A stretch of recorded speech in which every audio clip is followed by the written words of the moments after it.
che sposo fin ti sia, e l'onestà damina sarà convinto in breve, e allora mi sarai più rincrescioso ancora.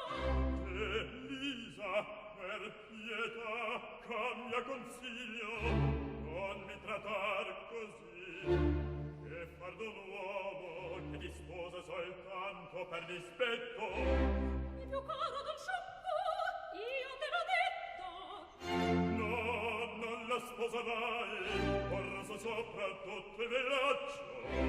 Invocherò con te l'autorità, e a chi sopporto in pace d'esser da te schernito. In questa guisa